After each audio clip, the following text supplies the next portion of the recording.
Pemirsa, terima kasih Anda masih terus menyaksikan Kasih Paham. Ini adalah segmen terakhir dalam perbincangan kita pada malam hari ini. Pak Basnang, ini kalau bicara tentang perubahan radikal yang harus dilakukan dari internal pesantren untuk kemudian mencegah kasus-kasus kekerasan seksual terjadi lagi, apa kira-kira Pak?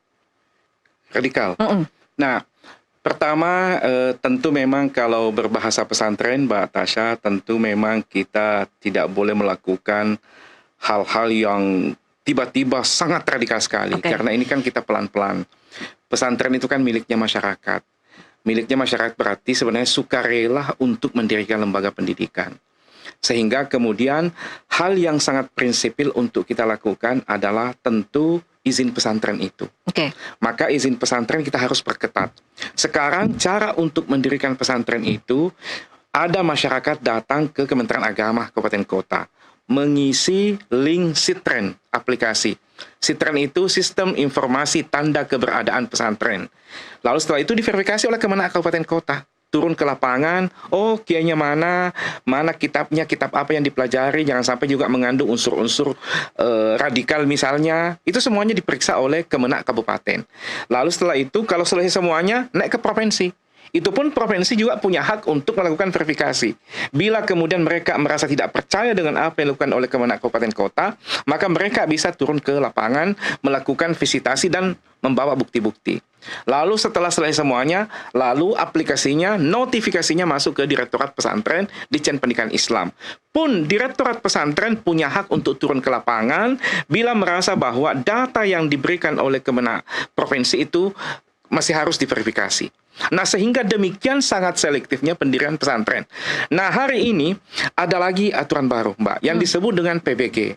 Persetujuan bangunan gedung. Pondok-pondok yang akan berdiri tidak akan pernah keluar izinnya dari Kementerian Agama sebelum menunjukkan bukti PBG-nya. Persetujuan bangunan gedung dari Dinas PU. Lalu setelah itu yang kedua harus ada SLF, sertifikat layak bangunan. Dan inilah kemudian yang menjadi cara demikian Kementerian Agama untuk menyeleksi agar pesantren yang berdiri itu benar-benar steril, tidak ada problem, dan kemudian benar-benar nanti anak-anak nyaman berada di dalamnya. Termasuk kemudian PBG itu kan berkaitan dengan sarana prasarana. Ini karena kejadian roboh itu ya Pak ya? Ya, kejadian waktu itu di Al-Hauzi ini memang, tapi sesungguhnya memang dari awal-awal kita ingin, tapi kan memang kita juga tentu memang pelan-pelan, akhirnya begitu muncul kasus Al-Hauzi ini, lalu kemudian muncul, ayo harus ada PBG bagi pondok-pondok pesantren yang akan berdiri untuk memastikan seperti apa sarana prasarananya. Kalau yang sudah berdiri, adakah pengecekan bangunannya memang masih? Bukan pesantren. Artinya kalau laporan beberapa pesantren yang misalnya memang kondisinya sudah tua, nanti negara akan bantu juga kah beri subsidi untuk begitu perbaikan? Harapannya bahwa akibat dari munculnya kasus Al-Hauzi ini, lalu kemudian Kementerian PU mendatangi pondok-pondok pesantren, melibatkan seluruh dinas PU Kabupaten Kota dan Provinsi untuk melakukan pengecekan ke pondok-pondok, utamanya pesantren yang berusia lebih dari 1 abad.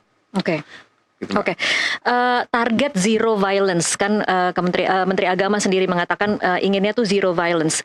Realistisnya Pak, ini bisa apa indikatornya dalam 1 tahun atau 2 tahun ke depan agar publik kemudian bisa mengecek bahwa Kementerian Agama sudah sukses melaksanakan targetnya zero kekerasan seksual di pesantren? Ya, tentu semuanya kita mengarah ke sana. Tapi nanti juga kita harus berangkat dari apa yang harus kita lakukan.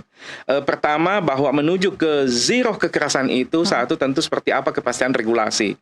Lalu yang kedua, tahapan berikutnya adalah setelah adanya regulasi, lalu bentuk dan sosialisasi seperti apa yang kita lakukan untuk kemudian pelan-pelan melakukan itu. Lalu yang sangat penting adalah seperti apa kehadiran Kementerian Agama dan KL-KL yang lain untuk kemudian memenuhi sarana prasarana di pondok pesantren. Tadi saya katakan bahwa sebenarnya kadang tidak ada niat, tapi karena kondisi yang tiba-tiba memunculkan niat itu. Nah, sekarang bagaimana kemudian benar-benar dari regulasi, tahapan apa yang kita lakukan, kemudian dukungan anggaran yang pasti, lalu yang sangat penting adalah kesadaran untuk menyadarkan kepada anak-anak bahwa kamu tidak boleh seenaknya mengikuti dan menuruti ketika kemudian ada yang bertentangan dengan nuranimu. Bahwa ketika kemudian ada yang mengatakan ini berkah, yakinlah bahwa itu pasti sudah nafsu. Oke. Nah, sehingga kemudian Tapi berarti anak-anak memang harus dibekali pengetahuan seperti itu. saya kira literasi itu yang penting kita sampaikan ke anak-anak, dan saya kira lewat masa orientasi santri itu saya kira penting untuk menjadi menjadi materi nanti di tahun 2026 ini. Oke. Mungkin lebih jauh lagi ya Pak, ini lebih rinci lagi. Apakah memang itu juga termasuk pendidikan seksual yang sejalan dengan agama dilakukan pada anak-anak yang memang akan mondok? Di pesantren itu kan ada pelajaran fikih. Ada ya? Ada pelajaran fikih, mohon maaf. Misalnya anak-anak kita dulu, saya lama 6 tahun di pesantren, 7 tahun. Itu kan di masa kecil kita sebelum kita balik, itu kan ada pelajaran fikih tohara. Bagaimana kemudian tanda-tandanya orang yang dewasa, mohon maaf, bagi perempuan misalnya sudah, mohon maaf, haid, lalu laki-laki sudah mimpi. Itu kan sebenarnya sudah pendidikan seksual. Tapi mungkin tidak berhenti di situ saja Pak Basnang, tapi kemudian lebih penguatan ketika kalau ada orang-orang yang dekat dengan mereka tetapi kemudian berbuat ini, mana yang jahat, mana yang baik, mana sentuhan baik, mana sentuhan yang kemudian itu bisa membawa ke kekerasan seksual. Itu apakah itu juga Nah, saya kira itu tadi yang makanya modul ini ada modul untuk santri, ada modul untuk musyrik-musyrifah, ada modul untuk pengasuh. Saya kira di modul khusus untuk santri penting di belak-belakan sampaikan ke anak-anak itu bahwa bila memang ada, karena perasaan nurani itu nggak bisa bohong. Kalau memang kira-kira misalnya yang seperti kasus ini kan tiba-tiba anak-anak dikasih secari kertas, ada juga lalu kemudian ternyata kemudian sudah sudah syarat untuk kemudian dinikahi. Nah, tentu kemudian anak-anak harus disampaikan begitu bahwa ketika mau diramu, mau diapa, anak-anak harus melakukan. Kalian tidak akan pernah berdosa hanya karena kalian mempercayai nuraninya. Harus dibekali anak-anak bahwa ketika nuranimu itu meragukan, berarti salah. Nah, kemudian tidak ada dosa kira-kira ketika ada seorang pengasuhmu atau kakak kelasmu atau pembina siapapun yang melakukan itu dan menurut nuranimu itu, maka Anda harus menyatakan penolakan. Dan itu tidak ada dosa bagi Anda karena mempertahankan diri sendiri. Oke. Terakhir untuk orang tua, Pak Basnang, yang mungkin hari ini semakin khawatir karena kan sebenarnya mereka menitipkan anak di pesantren itu untuk belajar agama, untuk belajar dan menjadi pribadi yang lebih baik lagi. Tetapi hari ini tampaknya ada sedikit kekhawatiran, bukan sedikit mungkin, ini kekhawatiran yang cukup besar bahwa mereka itu kemudian menaruh anaknya di tempat yang justru sangat rawan dan bisa berpotensi mendapat perlakuan kekerasan seksual dari seorang yang sebenarnya seharusnya mengajarkan agama begitu. Apa kira-kira pesan Pak Basnang untuk orang tua ini agar kemudian bisa memilih pesantren yang tepat untuk anaknya? Jadi pertama bahwa pesantren adalah tempat yang mulia. Di dalamnya disemai ilmu pengetahuan, di dalamnya disemai akhlak mulia, dan anak-anak yang belajar di dalamnya adalah anak-anak yang berniat dan tulus ikhlas, pun juga pengasuhnya adalah sosok yang kemudian memang harus menjadi teladan bagi anak-anak. Bahwa kemudian ada kasus-kasus yang muncul, maka kemudian tentu bukan lembaganya, bukan nama kiainya, tetapi sosok yang kemudian tidak bertanggung jawab, dan sosok ini kita harus keluarkan dari sistem pendidikan kita. Lalu yang kedua, izin kepada seluruh masyarakat Indonesia, selektiflah untuk memilih pesantren. Memilih pesantren, pertama lihat seperti apa sanad keilmuan di pesantren itu. Misalnya kalau di Muhammadiyah seperti apa, di Nahdlatul Ulama seperti apa, banyak-banyak pondok pesantren yang sudah cukup bersejarah bagi bangsa dan tanah air, tapi kemudian tidak pernah terjadi kasus-kasus itu. Oleh karena itu, lihat dulu siapa pengasuhnya, pastikan bahwa pengasuhnya benar-benar alumni pondok pesantren. Kalau pengasuhnya diragukan, maka jangan bawa putra-putrinya ke situ.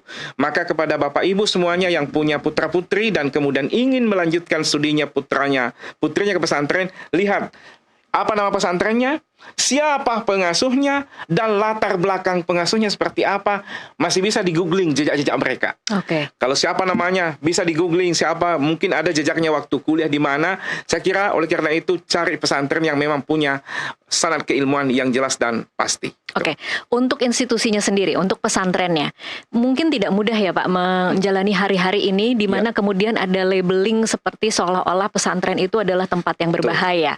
Apa mungkin pesan Pak Basnang untuk pesantren-pesantren? Tentu pesantren kita harus beri semangat bahwa ia adalah institusi yang sudah cukup bersejarah bagi perjalanan bangsa dan negara. Kementerian Agama menaruh harapan bahwa teruslah menerus bersemangat untuk kemudian membina anak-anak kita. Tentu kasus-kasus yang muncul ini tentu kewajiban kami Kementerian Agama, kementerian yang lain untuk menyelesaikan itu, tapi pondok-pondok pesantren jangan pernah putus asa, teruslah menjadi teladan bagi anak-anak kita. Anak-anak kita lewat orang tuanya menaruh harapan agar anaknya menjadi sosok yang sebagaimana kiainya yang menjadi pembina di pesantren itu. Oke. Baik, terima kasih Pak Basnang untuk waktunya bersama kami di Kasih Paham. Pesantren adalah tempat orang tua untuk menitipkan anak belajar ilmu dan akhlak, bukan tempat untuk mempertaruhkan keselamatan dan masa depan dan kemudian lalu dibungkam. Pertanyaannya sekarang bukan lagi apakah ini oknum, tapi seberapa serius negara dan institusi berani untuk membongkar dan membenahi akar permasalahan sehingga tidak ada lagi korban berikutnya. Sampai jumpa di Kasih Paham berikutnya.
Selanjutnya, NTV Sport.